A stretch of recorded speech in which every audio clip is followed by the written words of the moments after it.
And now on the phone, and we're going to start off with this right away, the WMSC Engineering Director, the host of Craig's Call every Sunday, 10 a.m. to 1 p.m. Jets third-string QB. Jets third-string QB now, and a man with a lot of internships, Craig Gorbunoff. Craig, you're on the show. What's going on, man? Hey, thanks for having me on. Anytime, Craig. And now we have Craig on, so obviously there's a lot to get to today, a lot of MLB pennant races to talk about, a lot of NFL, but of course, and this is the story that broke yesterday, we have to start out of the story at Florham Park yesterday with the Jets. Geno Smith out 6 to 10 weeks due to a broken jaw.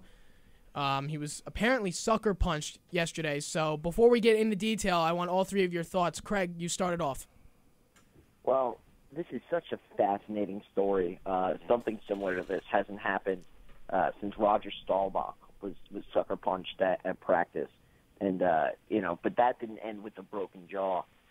This Jets team was a team of such promise this season between the defense, the offense finally having the weapons and pieces. Geno Smith was looking great in training camp. And now we have a situation on the team where, he is not guaranteed the starting job anymore. If Ryan Fitzpatrick comes in and plays decently well, his future in the NFL could be over. In addition to that, say Ryan Fitzpatrick doesn't play well and they give the job back to Geno Smith, he could come in and not play up to the standard he was expected to play to because now he's missing all those practice reps in training camp. That precious time in the preseason. So much of playing quarterback is just getting on the same page as with your receivers. And now he's going to miss pretty much all of that. And really the sad part of all of it is, it was over $600. Exactly. $600 that Geno Smith owed to IK about some charity. $600. These people make millions. IK himself made about $1 million this season, or was going to, before being released yesterday.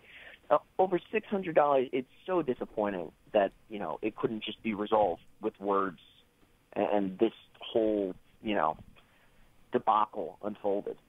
Absolutely, Craig, and I'm sure all of you have seen the story already, and there's reports coming out today that, Smith might have provoked him, this and that, but at the end of the day, it shouldn't have come down to you knocking out your starting quarterback.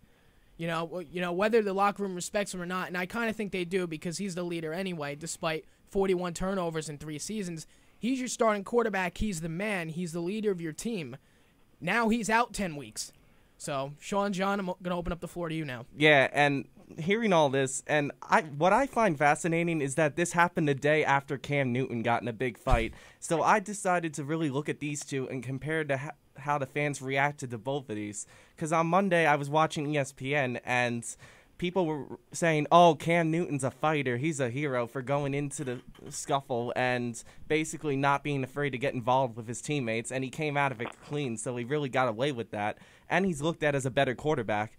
And what I find fascinating is this Geno Smith comes out the other way, and you see how this can go bad pretty easily. And with these two quarterbacks, they just got looked at completely different because of the results. And I think if Geno had not gotten injured over it, maybe I still think he would have been looked at as bad just because the way he's perceived by the fans. Don't forget this wild card here for a minute, too. And, Sean, I didn't mean to cut you off, but you think about it. It wasn't a football-related incident, really. I mean, it was over something about football, but at the end of the day, it didn't need to be brought in the locker room. Geno could very well take IK to court for this. I think he probably will. To that, I believe charges have been filed. They have been for battery against IK. I can't really blame him because if this costs his career, he could be losing millions of dollars. Exactly, he deserves it. Over $600, but really. Well, no, it's actually not a lawsuit. It's criminal charges. Really? Oh wow. Well, yeah. Not just Geno suing IK for pain and suffering. This is he could be arrested. He could end up facing some real legal problems. And for a linebacker who showed a little bit of promise, but didn't really have much of a name for himself in the NFL, it's really disappointing that he couldn't control his anger a little better because he was really fighting for a roster spot. Exactly, and, you've said it perfectly, Craig. This wasn't a locker room scuffle. This is assault that we're talking about right now. This is what he's being charged. By the way, for those of you who aren't subscribed to the Code Green podcast on iTunes, Craig is a part of that. You might want to go check it out. A lot of great stuff that they talk about, and I'm sure you guys might want to talk about this in your next future podcast, because when I heard the story yesterday, I was listening to Joe and Evan on my way to lunch. I was going to get lunch before I had to go back to work. I couldn't believe what I was hearing. I'm like, Geno Smith's out 6 to 10 weeks due to a sucker punch. And when you think about sucker punch, you're thinking nobody in the locker room saw it coming. And these two could be nose to nose, yelling and screaming, but at the end of the day, nobody expected IK to just knock Geno on the floor. Yeah, no one saw this coming. It's really an unfortunate timing for this to happen. There was many fans out there in Jets Nation that were calling for Geno to never see another snap with this team again. There was a pretty big group of rational fans who wanted to see Geno on the field this season because they thought he actually had a fighting chance with the offense that they were going to put on the field. It's going to resemble a little bit of what he did at West Virginia with receivers that can stretch the field deep and more of a running game. So if there was a year for Geno to finally have some success with the Jets, it was going to be this season, and now it's all absolutely all down the Sean, hell. We at Interstate of Green, the site I write for, we were very big believers in Geno Smith this season. He had shown a body of work that was inconsistent, but he had flashes of brilliance. And this season just seemed to be, everything was going to click.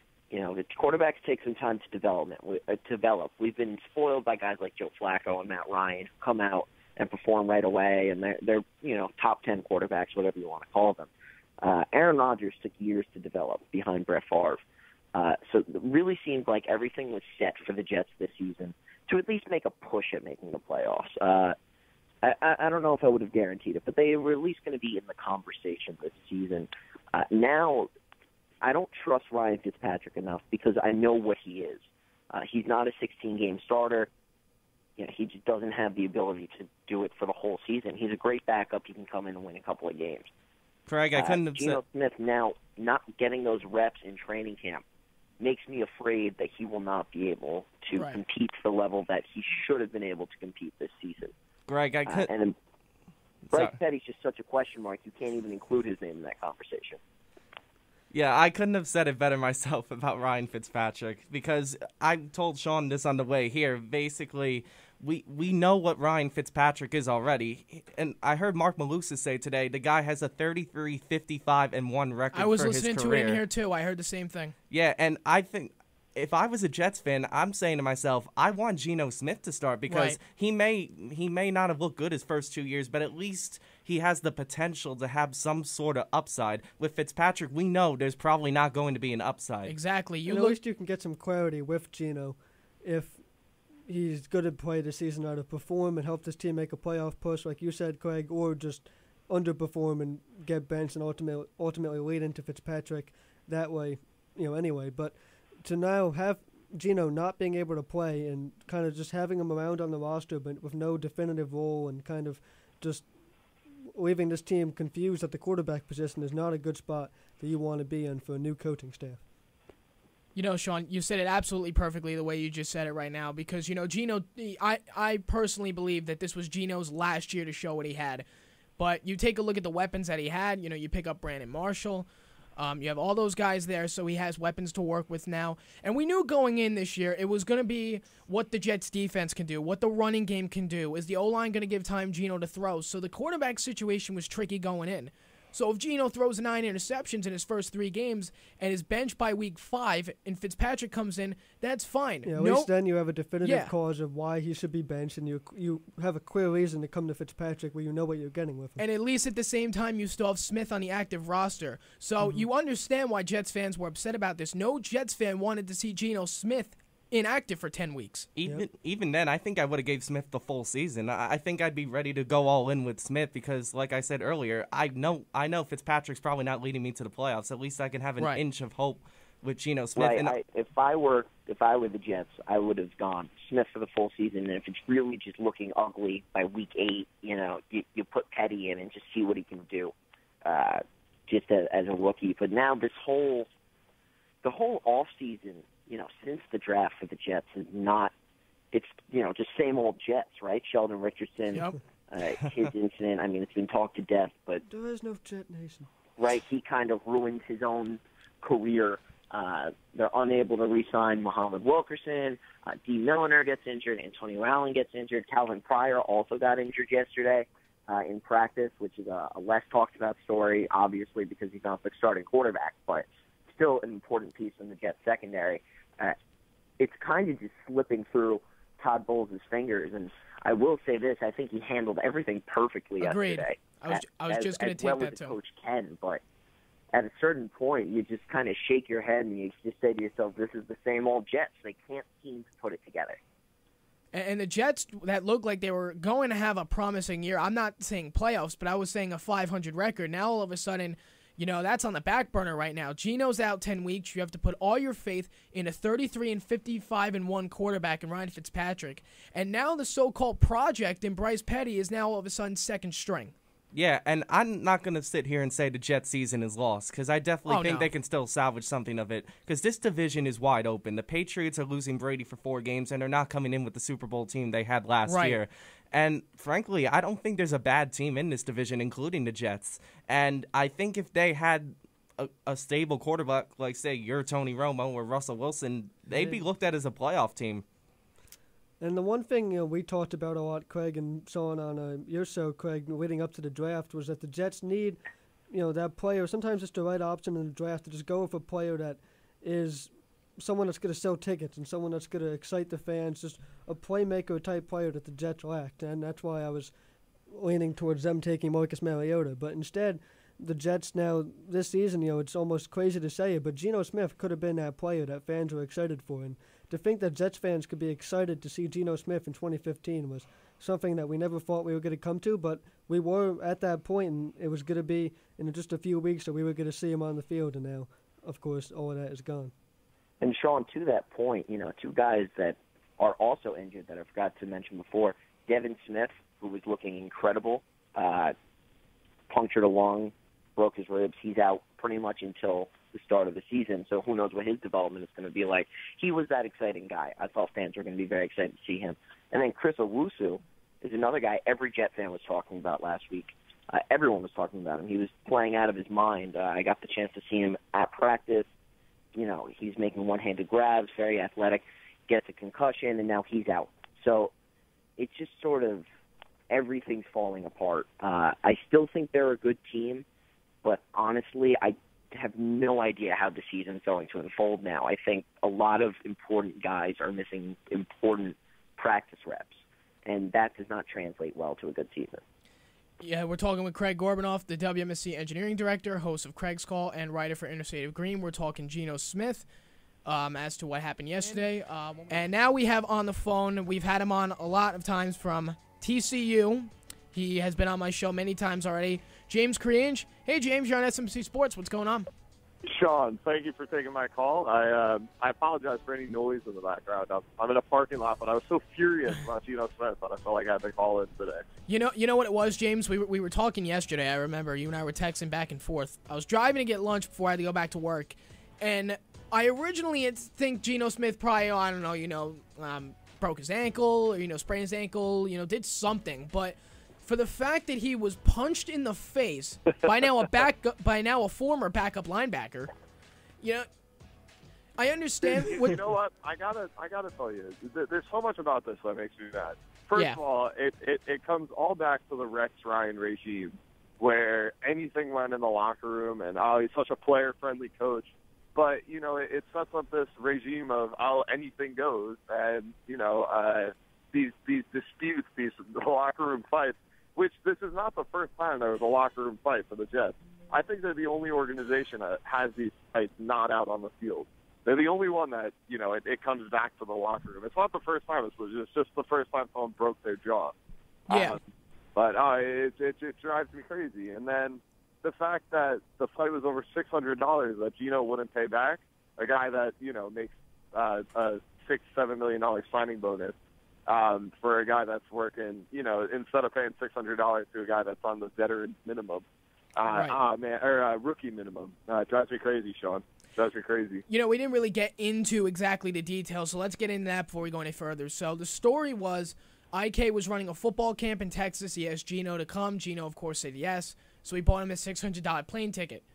a few days before the camp, somebody close to Geno died in a motorcycle accident, so he couldn't go. It was his brother, I believe. It was his brother. Injured. I don't know. I didn't hear that he was killed in that. I thought it was just he was injured. I heard SMY or a Jets blog or whatever posted yesterday that his friend died. Oh. So he wouldn't go.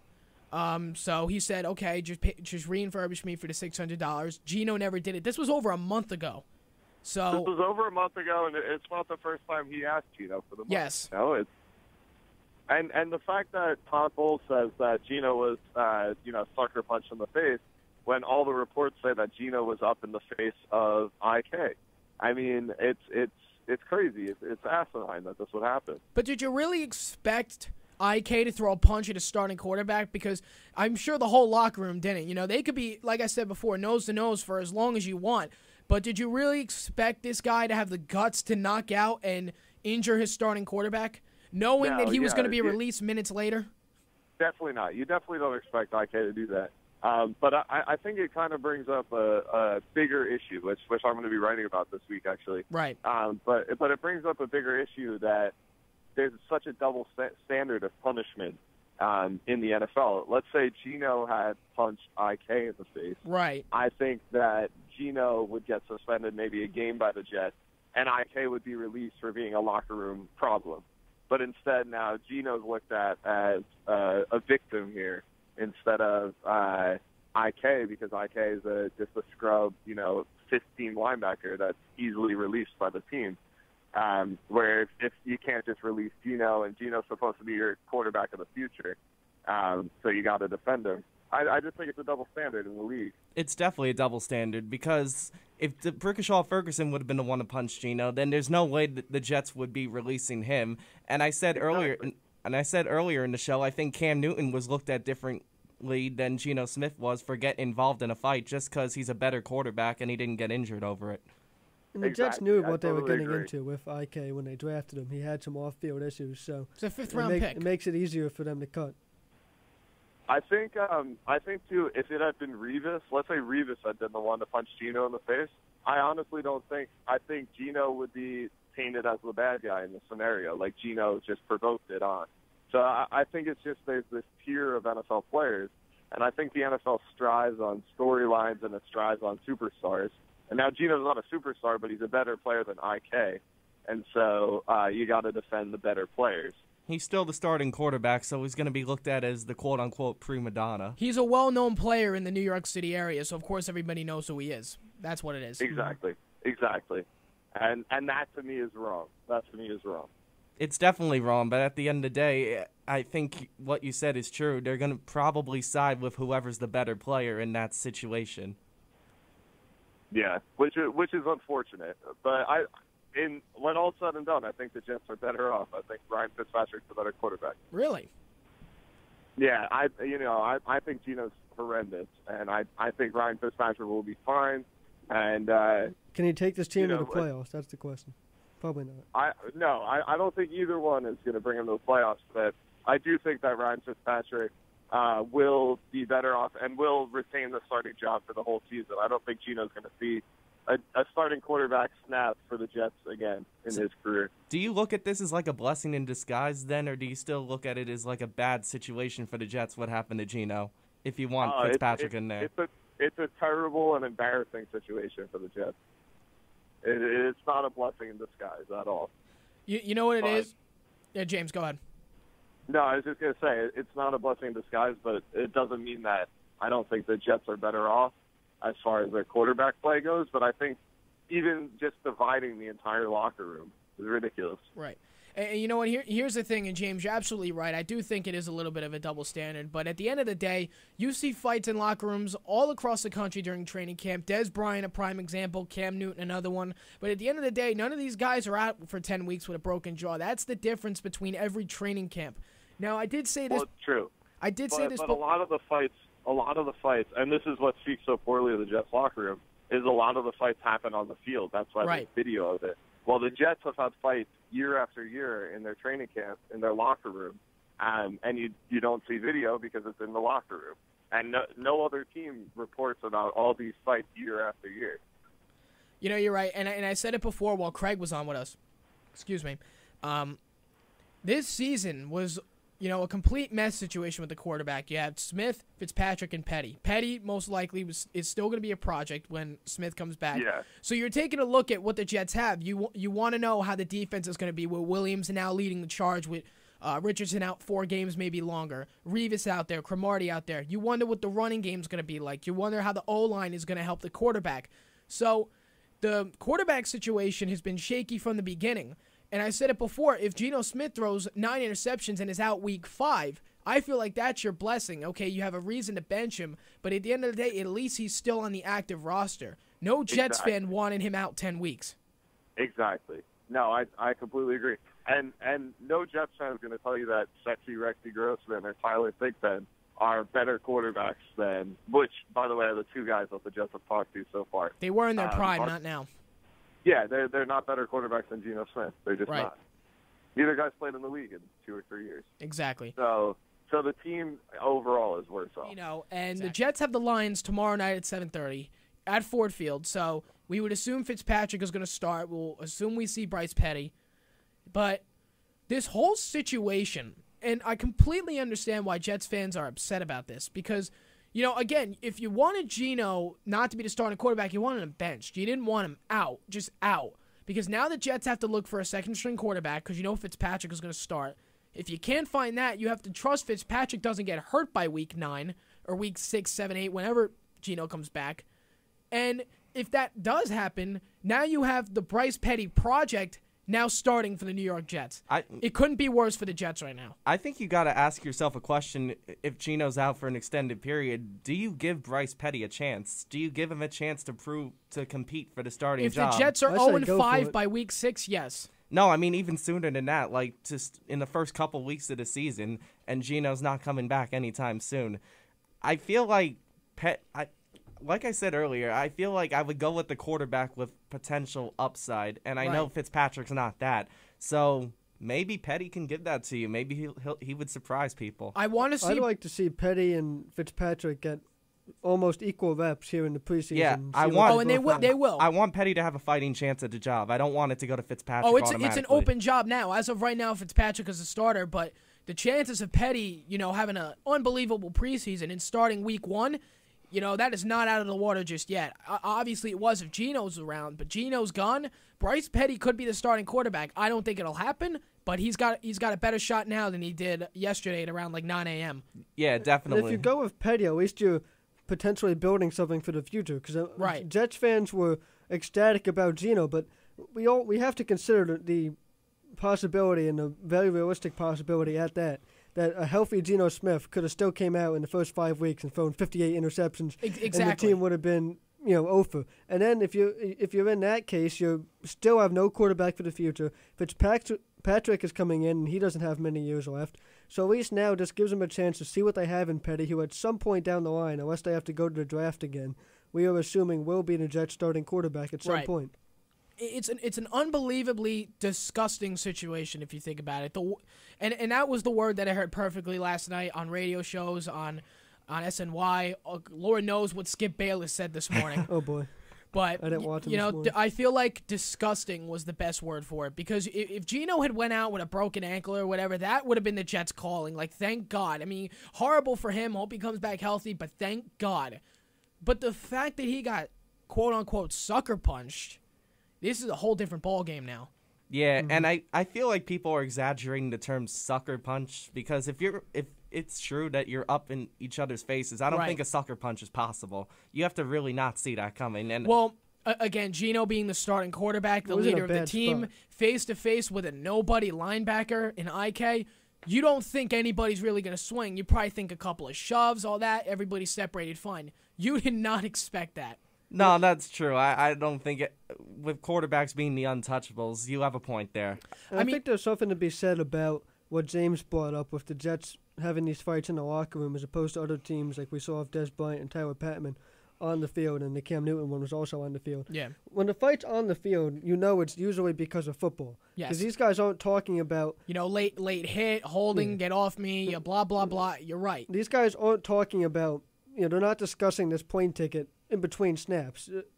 When you're out there on the practice field, you're playing football. In the locker room is when guys are socializing, playing games, watching TV, doing whatever. So if you're having fights in the locker room, that says something about the character of the guys on your team, and it's been said perfectly. The Jets just don't have a lot of good characters. Now, if Geno could Geno have held this situation better now that we're hearing more details? Sure. He could have been like, hey, man, I'm sorry, this and that. He didn't have to be in his face, but the bottom line is you don't hit anybody in the locker room. That's the bottom line. And for people to be blaming the coaching staff for this is ridiculous. Oh, that's beyond ridiculous, because I thought Bowles handled the situation perfectly. He did, but for them to be like, oh, they weren't in the locker room, this and that, No. The coaches are never in the locker room. Here's the thing. I think people like to blame coaches for every little thing, but I think people have to realize these are grown men. The coaches are not babysitters. Exactly. They can't be There's a reason they call them micromanaging. pros. Exactly. Yep. You can't be micromanaging them 24/7. You have to trust them to make smart decisions. And unfortunately for IK, he didn't. He didn't. That's why I thought the Des rules thing his rookie year was ridiculous with Right. the list of guidelines. Because it worked, but it's ridiculous.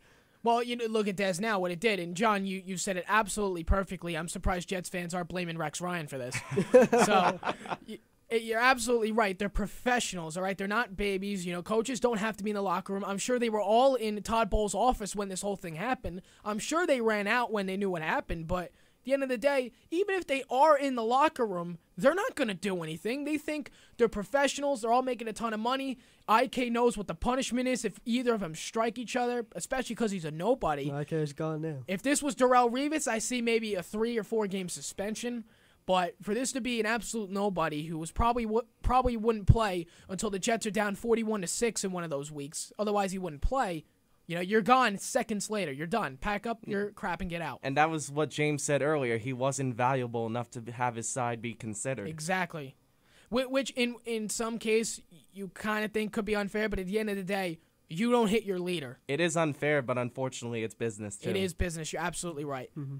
So, but you look at Geno, the numbers that he had, 41 turnovers in 3 seasons. He's had an unbelievable training camp up to this point from what I've been hearing on Jets blog and on SNY. He's back in an offense that is somewhat comfortable Exactly. with. You've got a weapon in Devin Smith who will most likely play in the slot to start out. Mm-hmm. You have Brandon Marshall, not his best year. His best years are, of course, behind him, but he's a veteran. He could still produce a lot. Oh, yeah. And then the other thing, you've got the Jets running game, you've got the O-line that's improved, and the defense that is arguably could be one of the best in the AFC. These spread quarterbacks, you don't want to judge right away. Cam Newton, the guy that we've brought up here in the show because of his fight. He has finally started to come around. And this is his 4th, 5th year. So yeah, he just got an extension. You have to sometimes give these guys a chance. I know sometimes that in the NFL you get stuck in an unfortunate spot where you get run out of town in 1 or 2 years because that's just the shape of the league that we're in now. But occasionally you got to give these spread guys a chance. In New York, you really see the opportunity to get that chance, but the Jets were ready to give it to Geno. The fans were actually surprisingly, for the most part, supporting it, and now it's, he's not going to get that chance because of a sucker punch in the locker room. And going back on what the Jets have going for them this year, the defense is one of them. Now, you go all the way back to the draft when Scherf went to Washington for whatever reason, who knows, because he wasn't needed in Washington. He was needed for the Jets. So Jets do the best thing that they can. They pick best available, Leonard Williams. They didn't need Leonard Williams until about a week or 2 ago. Sheldon Richardson goes down with this whole story. I don't even really want to get into it that much. We got into it a lot last week, but so Sheldon Richardson's out 4 games, could be a lot longer than that. You can only think of how psychic McCagnon could be right now picking Leonard Williams, because now Leonard Williams goes for help on the defense to the leader of the defense, literally overnight. Sometimes that's why it's a good decision to go with the best player available. Exactly. If that best player is far better than the other people on your Jets draft almost board. went Kevin White too. So